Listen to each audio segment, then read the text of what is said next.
दोस्तों, कैसे हैं आप लोग। उम्मीद करती हूँ आपको मेरी ये कहानियाँ अच्छी लग रही होंगी। तो मेरी आज की कहानी का टाइटल है जीवन में सफल ऐसे बने। गर्मियों की छुट्टियों में दादाजी के पास घूमने आया बालक उछलते कूदते दादाजी के पास पहुंचा और बड़े गर्व से बोला कि दादाजी, जब मैं बड़ा हो जाऊंगा तब मैं एक सफल आदमी बनूंगा। क्या आप सफल होने के कुछ उपाय बता सकते हैं।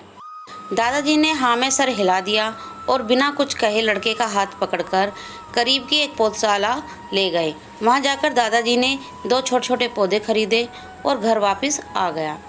वापस आकर उन्होंने एक पौधा घर के बाहर लगा दिया और दूसरा पौधा गमले में लगाकर घर के अंदर रख दिया। अब आपको क्या लगता है कि इन दोनों पौधों में भविष्य में कौन सा पौधा अधिक सफल होगा। दादाजी ने लड़के से पूछा।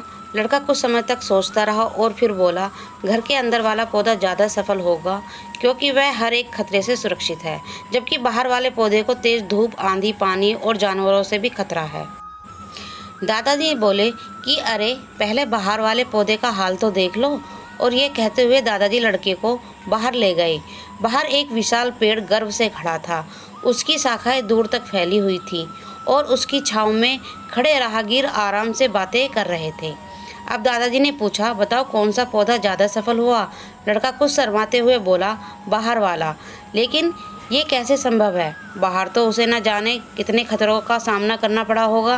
दादाजी मुस्कुराए और बोले, हाँ, बाहर वाले पौधे को बहुत सी चीज़ों से सामना करना पड़ा, लेकिन समस्या का सामना करने से अपने फ़ायदे भी तो हैं। दादाजी बोले, चलो देखते हैं आगे क्या होता है। और वह अखबार उठाकर पढ़ने लगे। दादाजी दोनों पौधों पर ज़्यादा ध्यान देते रहे और समय बीतता गया। 3-4 साल बाद जब एक बार फिर वह लड़का अपने माता पिता के साथ गांव घूमने आया, तब अपने दादाजी को देखा तो देखते ही बोला, दादाजी, पिछली बार मैंने आपसे सफल होने के उपाय मांगे थे, पर आपने तो कुछ भी नहीं बताया। पर इस बार आपको कुछ बताना ही होगा। दादाजी मुस्कुराए और लड़के को उस जगह ले गए जहाँ उन्होंने गमले में पौधा लगाया था।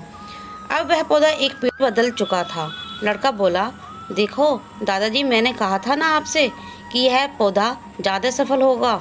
बाहर वाले पौधे के पास आज़ादी थी कि वह अपनी जड़ें जितनी चाहे उतनी फैला ले, अपनी शाखाओं से आसमान को छू ले। और तुम जिसे आंधी तूफान से इस पेड़ के लिए मुसीबत समझते थे, उसी आंधी तूफान ने इस पेड़ की जड़ों को इतना मजबूत बना दिया कि आज एक छोटा सा आंधी तूफान इस पेड़ को कुछ भी नहीं बिगाड़ सकता। बेटे, अब जी मैं तुम्हें बताने वाला हूँ, उसे अगर तुमने अपने अंदर बैठा लिया तो तुम्हें ज़िंदगी में जो कुछ भी करोगे उसमें सफल हो जाओगे। उन्होंने बोला कि अगर तुमने जीवन भर सिर्फ अच्छी विकल्पों को ही चुनते रहोगे तो तुम कभी भी उतने सफल नहीं हो पाओगे जितनी तुम्हारी क्षमता है। लेकिन अगर तुम तमाम खतरों के बावजूद इस दुनिया का सामना करने के लिए तैयार हो तो तुम्हारे लिए कुछ भी लक्ष्य हासिल करना संभव नहीं है। लड़के ने लंबी सांस ली और उस पेड़ की तरफ देखने लगा। वह दादाजी की बातों को समझ चुका था। आज उसे सफलता का एक बहुत बड़ा सबक मिल चुका था कि जीवन में हमें जिन रुकावटों को हम जितना बड़ा शत्रु समझते हैं, वही हमें मजबूत और जीवन में बहुत ज़्यादा सफल बनाती हैं।